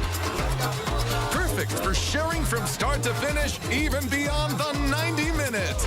Get your team together and dig in, only at Little Caesars. Pizza, pizza. Behind every strong economy is a bold entrepreneur, and we're here to support them, island by island. On Grand Bahama, we've helped 486 entrepreneurs turn their dreams into thriving businesses. Through over $14.4 million in approved funding, the SBDC is strengthening Grand Bahama's economy by investing in its leading sectors: food and beverage, tourism, and fishing. Every business we support strengthens the economy, starting with yours. SBDC Bahamas. Baked sandwich. I really like the honey mustard sauce. And then like the crispy bacon on it as well. Oh, it's pepper jack cheese. I love the spice. I love the crunch. I love the original sandwich, but just that simple addition of bacon was like over the top. The chicken is really good. I like it. I like it a lot. I rate this a 10 out of 10. I'll eat this again. Love that chicken from Popeyes. And that does it for the National Report, but stay close. The Bahamas Tonight continues with Access Now.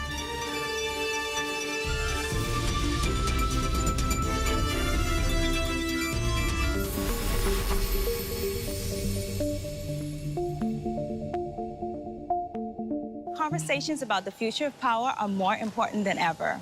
Recently, Bahamas Power and Light Company Limited partnered with the RBC for a Lunch and Learn microgrid series led by Executive Chairman Christina Alston. The session explored energy innovation, microgrids, and the future of power in the Bahamas. Here's how it went. The hedging for the 12 months, what's the impact going to be between January of 2027 and the summertime when LNG comes online? The hedge was really a way for BPL to manage its costs for and on behalf of the consumer. It just so happened that the hedge coincided with this war that the U.S. and others are in, to the point where now we're actually in a protected state. We've had very minimal load sharing or disruption in services. What attributes to that? So we have BGC, and so a lot of the work that they're doing in terms of our foundational projects, which is, reinforcing the lines, replacing wood poles with steel structures.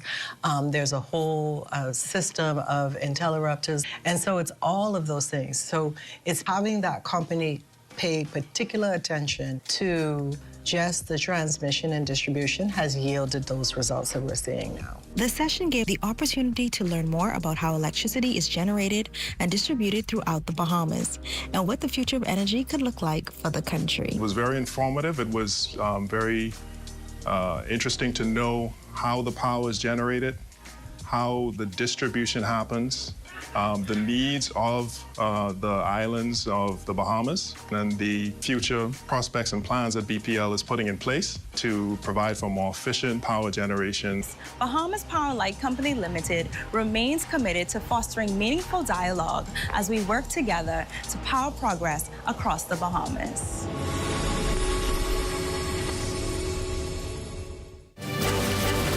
Online shoppers can potentially save big bucks on shipping costs if they use the post office. Plus, the Creative and Performing Arts School readies for its second semester. Those details straight ahead. Also, ADOS reveals its newest scholarship recipients. Stay close for that. And in sports, a new national record is in the books.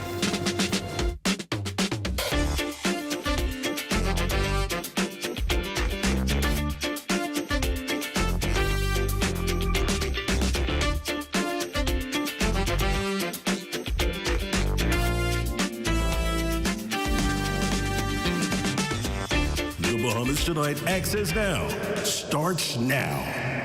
Good evening, everyone. I'm Royston Jones. And I'm Marlena Leonard. Welcome to the Bahamas Tonight Access Now. Welcome.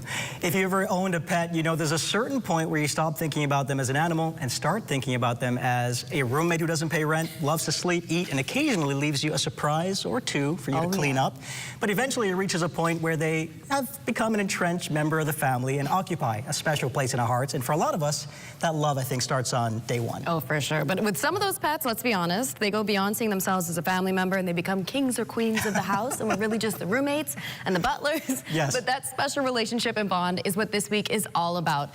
It's Animal Rights Awareness Week, a time to remember that animals, both in our homes and in our environment, depend on us not just for food and shelter, but for kindness, consistent care, and protection. Absolutely. The love, care, and companionship we give them is often returned many, many times over, both while they're here and long after they're gone. And with that said, let's dive right into the news. In an age of online shopping and private courier services, many people may assume traditional mail services have taken a step back. However, the Bahamas Post Office says it continues to play an important role in helping residents send and receive items both locally and internationally, and all at a better price. Shaquille Dames has that story. Office manager at the Bahamas Post Office, Tiffany Poitier, says many customers are surprised to discover that the post office still provides international shipping services, with rates varying based on the destination and the type of package being sent. The cost of shipping varies. If you are sending mail to the U.S., it's the U.S., Canada, and the Caribbean, it's 65 cents per half ounce. For Europe, it's 70 cents per half ounce. And Asia, it's 80 cents per half ounce. Yes, people still ship, and a lot of people don't know that they can ship their items right here at the post office if they have a post office box, because we have customs station right here to check your packages. Poitier says the process doesn't end when a package arrives. She explains that the customs inspections and notification procedures help ensure customers can securely receive their items once they reach the post office. Well, items that can be shipped, the size limit varies because customs has to check it. So when it's checked, they place a card in your box to let you know that you can come in. Once they check your package, you can get it. I've had big boxes sent here, and once customs get it and check it, you can take it. Once you pay, take it. Depends. Right at this moment, we are only shipping letters to the United States, but you can ship to Jamaica and Canada and several other countries. But yes, people are bringing in their items to ship out. It's still taking place here. Poitier says despite the growth of other shipping options, the post office remains a reliable and affordable choice for many Bahamians looking to send or receive mails and packages. For the Bahamas Tonight, I'm Shaquille Dames. Thanks, Shaquille. Administration, students, and faculty at the Creative and Performing Arts School are gearing up to begin their second semester. Our West Calix Forbes recently caught up with the school's interim chairman, who told us about some changes that are on tap. Let's take a look. The Creative Arts and Performance School is already heading into its second semester. And as the school prepares to welcome its newest crops of artistic minds, CAPA's interim chairman, Ian Poitier, says they're working hard to iron out the kinks and create programs that are more flexible. So we have a part-time course. We're going to change the way that works. Obviously, we're sort of feeling our way as we go, but it has been a very heavy commitment on people to come 3 times a week on top of a full-time job. So we're looking to move to more a sort of modular or short course approach. The school is currently holding auditions for the upcoming fall semester. The first, Saturday past, and the next, this Saturday, June 20th. Poitier says to prepare for its new classes, campus is also looking to increase their course offerings. Apart from the acting, dancing, and singing courses this year, we're going to be expanding next year into filmmaking courses. So that's writing and directing, particularly. And then I think there's a general filmmaking course we're going to start with in September, which covers all the different departments. Poitier shared that campus is a creative community where individuals is embraced, confidence is built, and hidden talents are discovered. He says this keeps students coming back. It's just the best time. You really learn about yourself. You really stretch yourself. Whatever talents you have, you really develop them and build on them. That's number one. Number two, if you have a desire or ambition to be in this field, it really tests your resolve to do that. The training is hard, but it's not impossible, and everybody does it. For the Bahamas Tonight, Access Now, I'm Wes Calix Forbes. Exciting news. Thank you so much, Wes. Still to come, members of the Legato Voice Ensemble are in the house. And Diane Dorset has your Access weather forecast, so stay close. Oh, isn't that nice? Wait, you missed it? You haven't been on the website. Here's how TDC can help you. Whether you're turning your home into a vacation rental, pitching a business idea, or growing what you've already started, the TDC is here to help. Visit tdcbahamas.com for every conversation, event, grant, and opportunity happening near you. Tourism is all of our business, and the TDC is here to support yours.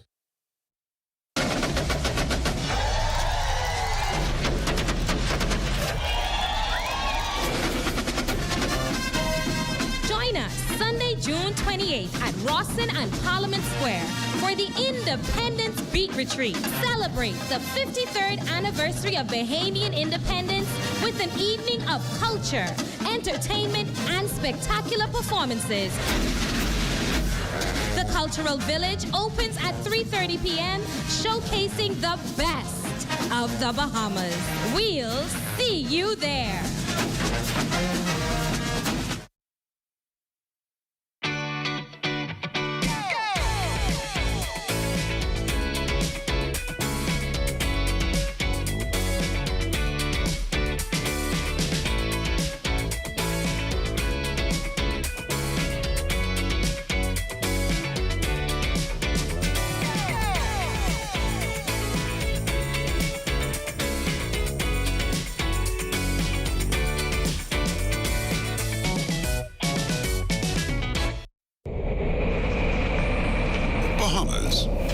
hurricane season is here. Are you ready? The 2026 Atlantic hurricane season officially runs from June 1st through November 30th. 6 months of staying alert and prepared. Storms are named to help meteorologists, emergency officials, and the public communicate clearly and quickly during dangerous weather events. Hurricanes are also measured using the Saffir-Simpson Hurricane Wind Scale, which ranks storms from categories 1 through 5 based on wind speed and potential damage.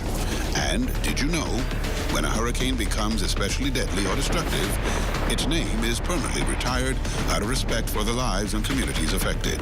Now is the time to prepare your emergency kit with a portable AM/FM radio. Review your family plans and stay connected to trusted weather information. Preparation today can save lives tomorrow. These are the names of the storms for the 2026 Atlantic hurricane season. Arthur, Bertha, Cristobal, Dolly, Edward, Faye, Gonzalo, Hannah, Isaias, Josephine, Kyle, Leah, Marco, Nana, Omar, Paulette, Renee, Sally, Teddy, Vicky, and Wilfred. This public service announcement was brought to you by the Broadcasting Corporation of the Bahamas in conjunction with the Disaster Risk Management Authority.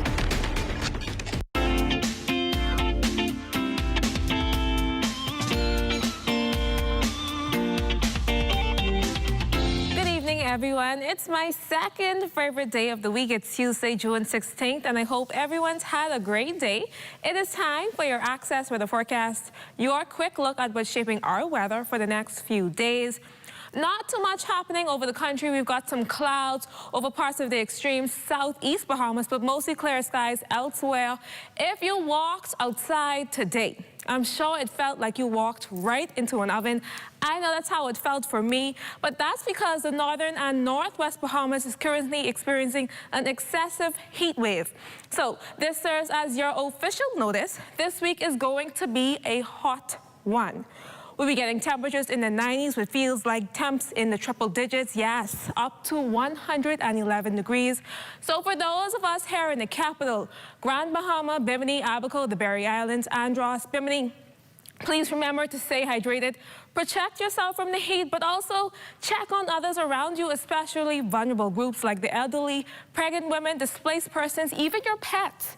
Make sure everyone is hydrated. Now, moving into the tropics, a broad area of low pressure over southern Texas is moving along the Texas coast. The system has about a 60% chance of development over the next 2 and 7 days. But should it move enough offshore, we can expect heavy rainfall and potentially significant flooding. And finally, tracking the Atlantic, there is no tropical cyclone development expected over the next 7 days. Now, looking over at our 3-day boating forecast in the northwest and central Bahamas tonight and tomorrow, we'll get southeast to south winds at 10 to 15 knots with seas at 2 to 4 feet, high tides at 9:52 this evening, and again at 10:16 in the morning. In the southeast Bahamas, same day is southeast winds 12 to 18 knots, seas at 3 to 6 feet. Therefore, small craft caution is advised. And finally, on Thursday, northwest and central Bahamas, southeast winds picking up at 12 to 18 knots. Seas at 3 to 6 feet. High tide at 11:13 in the morning and the low tide at 5:19 that afternoon.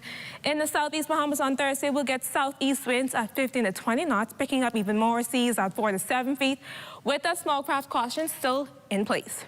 It is time now for your international temperatures, brought to you by Royal Star Assurance. My sweet jam, we still rocking and holding tight. My sweet jam, oh God, it feels so good. My sweet jam, resting in this Bahama life. When we groove, we could go all night. Money keep me smiling till the morning light. From the dance floor to the streets, sweet jam meets all my needs. Nobody could. That was your international temperatures, brought to you by Royal Star Assurance. And that wraps up your Access Weather Forecast. But join me again at 11 for a full weather update. Have a great evening, everyone.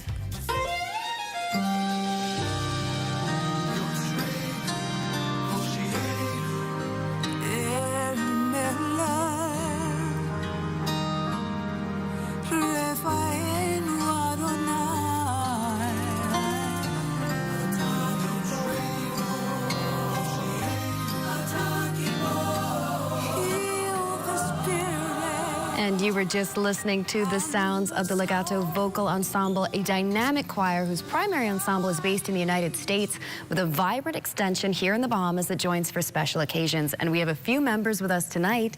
Welcome to Access Now. Absolutely. Pleasure's ours. Absolutely great to have you. We always love a crowd in Access Now. If you don't mind, would you mind introducing yourselves very briefly for us? I'm Allison, and I am a co-founder of One Voice, the entity that is producing the concerts that are coming up in July. I'm Antonia, and my position is CEO of Legato Vocal Ensemble, Artistic Director. Amazing. And I'm Philip Gray, and I'm happy and honored to be doing some collaborative work with Legato. Thank you so much for that. I want to start by asking you, what is Legato Vocal Ensemble? What does it comprise of, and how did it begin? Oh, it's a group. It began in 2003. I had an idea to write music at that time, and actually I just thought I'd have a group to create demos for the music that I wrote. Later, it turned into a performing arts group, and so we started from there. And what it's all about, we love presenting all genres of music, inspirational music. We have about 12 to 16 members in Florida, and we have about 8 to 10 members on this side. So we're so happy for this extension and to be just creating music that caters to all walks of life. Absolutely. All types of people. I was blown away by the snippet we had just now. Ah, yes, in Hebrew. Incredible. Yes. Now, you mentioned the geographical, I won't say challenges, differences, and obviously I'm sure there's some cultural differences as well. Yes. How do you figure out a way to blend all of those voices together so well through this group? Well, the wonderful thing is that we're not coming from any one space or one denomination. We're a community, we're all over. We do audition for membership, and it's open to the world. We want to reach the whole world, you know? And so cultures, we really feed off of that, but it's not necessarily a criteria. But right now we have Bahamians, we have Colombians, we have Venezuelans, we have Costa Ricans, yes. A good mix indeed. Yes. I also want to ask you about the journey over the years and some of the performances that I'm sure have taken place around the world. Yes. Journey over the years. Yes, yes, we've had quite a nice run. Members have come and go over the years. You know, naturally, there are different family situations, school, work, otherwise. But we've been able to service in Mexico. We've done Spain. We've done Germany. We've done France. Yes, and Cuba, the United States. Recently, since 2024, our Bahamian team was saying, maybe you can share on that. Sure. Yes, so in 2019, just before 2019, we were able to include the Bahamas chapter. Well, of course, there was COVID, and then after that, we resumed. And since then, we have done several events. We went to Florida to celebrate Juneteenth.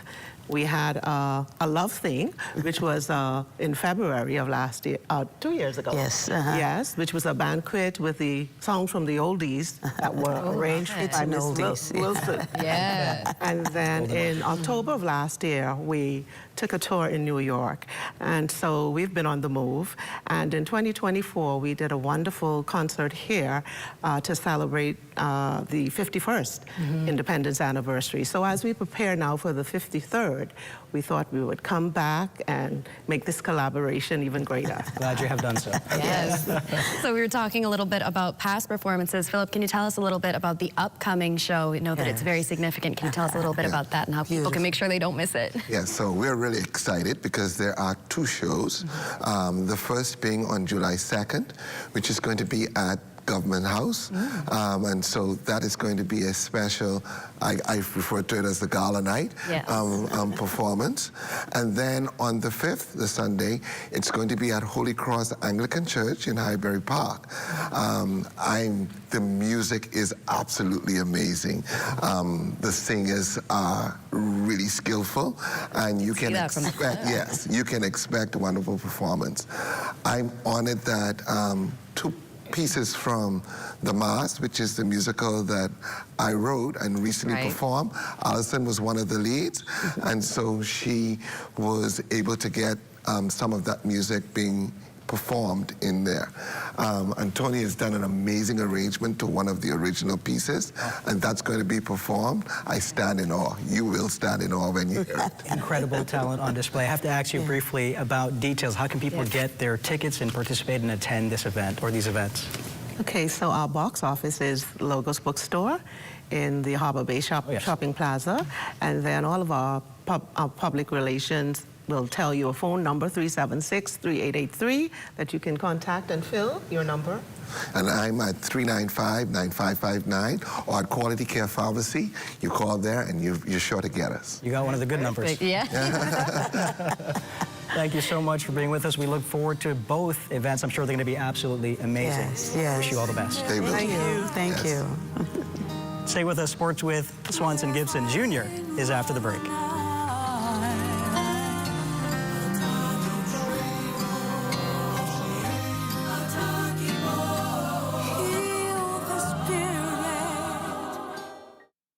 So you're planning to weather the storm at home.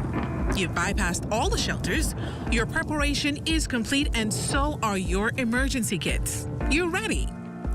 But what happens if the storm changes direction and it's a direct hit? What's your evacuation plan? If you don't have one, make one. And remember, take into account the location of your house, whether it's near beaches, canals, or it sits in a flood-prone area, and be realistic about the evacuation plan. Plan what to take. In its simplest form, take only what you cannot afford to lose.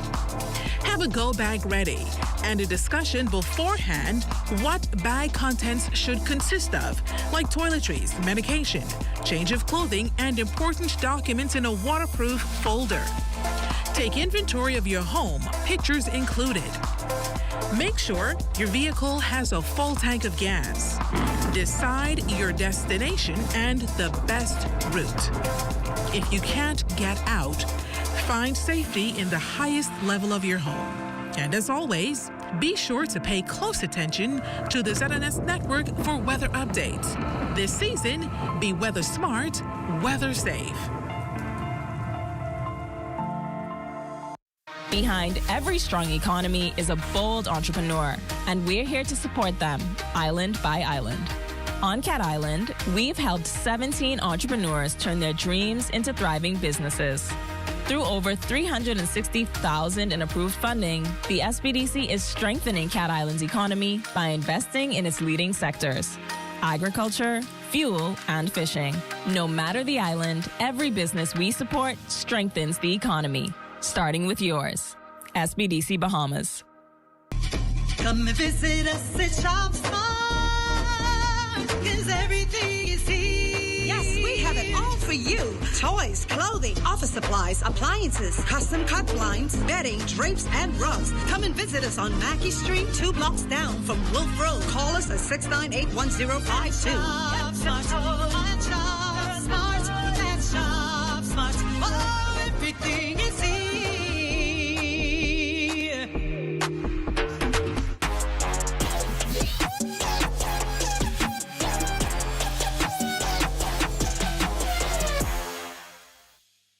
Welcome to your Tuesday Sports Check, everyone. I'm Swanson Gibson Jr.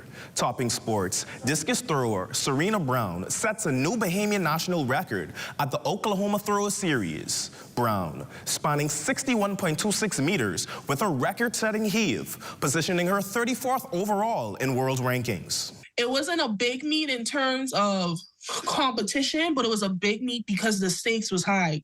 And so that third throw, I put everything I could in that and just really wanted to get one in the sector, and it ended up being the 61 and everything like that. And then I think I finished off with like 2 other throws, like over 57 meters. So I had a decent series. This competition being Brown's second appearance for the year after she had a 5-year hiatus due to injury. I'm just grateful to be able to be in this position again, to be able to be healthy. And I just thank God. I thank my parents. I thank my family and friends, everybody who's been supporting me. I just grateful because it's been 5 whole years since I competed last. And that's from the last time I set the record back in 2021. And, I had a big chip on my shoulder with missing the Tokyo Olympics by 1 spot and everything. And then that fall I got injured and I was going through it. Brown now preparing for the Bahamas Track and Field Nationals set to occur this weekend. I'm competing on the 21st. I would love to have anybody who support me. If you rocking with me, please come out and support. I put on a show. And another resilient athlete bouncing back from injury and attaining success. Krishanda Oliver, the first Bahamian women lifter to compete at nationals and qualify for world championships, recently finished first overall in the women's division as part of the USA Powerlifting Magic City Liftoff in Miami, Florida. It meant a lot. It's something that I've been working very hard for a few months, close to a year. So being able to perform and get back on the platform is very important to me because it's a sport that I truly love. So yeah, it's definitely something that I'm going to continue to work towards. In 2024, Oliver underwent lower body surgery, sidelining her from lifting. She discussed the physical and mental work required to bounce back. The work is a lot. It's the mental fight. It doesn't stop simply because you know what you're capable of, and when you're not able to perform that same lift the same way, it kind of makes you feel like you're never going to get past that point again. But once you keep with it and stick with it, I think eventually you're able to perform again. And still on lifting, the JKS Fitness 242 powerlifting team making their presence felt over in Chicago for the USA Powerlifting Nationals. Indira Gibson and Alicia Turner-Bain, 2 women athletes from the squad competing, led by coach Javon K. Saunders and handlers Shane Gibson and Leonardo Ferguson. Alicia Turner-Bain finished in the top 15 of her weight class after securing a personal record of 100 kilograms or 220 pounds in the bench press, despite a recent bicep and shoulder injury. My performance today, 10 on 10. This was the hardest prep I have ever had. Currently still have a shoulder issue. I'm just thankful I was able to get something for each lift, and I got a bench PR, which is great. Indira Gibson earning a personal record as well, this time in the squat discipline, with a performance of 167.5 kilograms or 369 pounds. This meet is different because I put a lot of effort into it, and for the first time, I feel like even though I didn't hit all my numbers, I still am really, really proud of the prep. The cut was a new thing, so we tried something new. And we're learning a lot. And Coach Javon K. Saunders deciphering his team's performance. I think they did a wonderful job. They competed hard. They gave their best effort. I think they're making big strides. I think they're improving at a decent rate. We have a lot to learn as we go along, myself included. We did have some difficulties. Meeting weight was a big concern this go-round. So we have to do a better job of preparing that way. And on the past year, the Bahamas Golf Federation naming their squad for the Junior Golf Championships, set to take place in the Dominican Republic from June 28th through July 3rd. The 14-athlete contingent features Aiden Garops, Carrington Roll, Luke Grimes, Nakai Wilson, Rashawn Hanna, William Mahilis, Archie Michael Moore, and Connor Stevenson wrapping things up for the boys.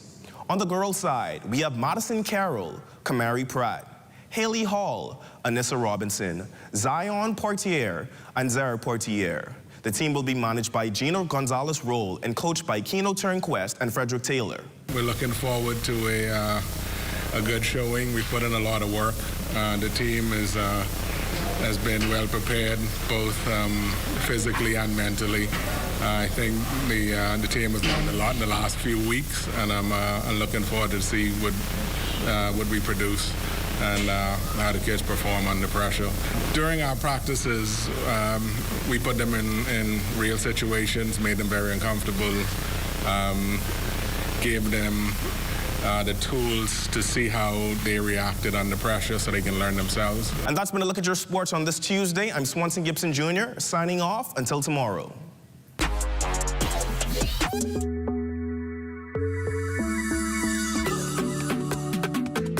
Oh, wow. TTC has done it again. They did a big one this time. I was excited because I was like, this is exactly what I needed. The plan that I tested was the Plus plan. So this works well with the True Socials. My business is on every True Social there is. And I'm posting like 6, 7 times a day. I am posting music, I'm posting